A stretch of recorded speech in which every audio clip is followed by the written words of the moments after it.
What's up, everyone? This is Justin from Long Beach Mushrooms, and now I want to explain growing conditions for somebody who is just starting growing mushrooms at home, and maybe they're using the bucket tech, which is a great beginner tech on how to grow mushrooms. All you need with the bucket tech is a bucket with some holes drilled in it. You can use straw, aspen wood shavings. Those are probably the two substrates that I would recommend, and then grain spawn. You can just layer it lasagna level. So let's say lasagna style. So let's say you have a bucket.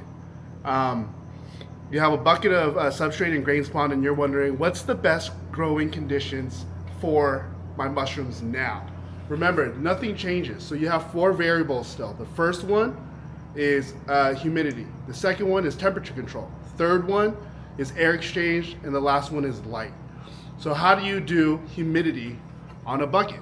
Well, the most simplest way is you get a spray bottle, and at least 3 times a day you come out and you spritz your bucket, all the holes, so that there is high moisture around this bucket. That's how you can control humidity, the simplest way.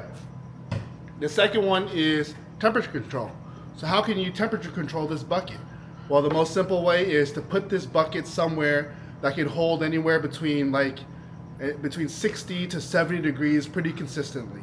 You put that bucket there. A lot of times people have garages that are really cool, or maybe there's you have some sort of closet that can stay cool. When I did this, when I grew mushrooms out of buckets, I put it in my garage during the winter time in Southern California, and it held 60, 70 degrees. It was probably about 60 degrees, no problem. So that's how you do temperature control. The third one is air exchange. So with this bucket, if you don't put any sort of wrapping over it and you just leave it out like this, it's going to get plenty of air exchange. There's plenty of oxygen around for it to use once the mushrooms start to grow. Something that's really important is to have these holes drilled in though. Sometimes people will try to grow mushrooms and they won't drill any holes in these buckets, and they think that they're going to grow from the top or something like that. It's important to have these holes because these holes actually provide oxygen to the mycelium. So that's another way to pay attention to air exchange. And the last one is light. So what I would recommend with this is putting it somewhere when it starts to pin, which means the baby mushrooms start to grow out of the holes.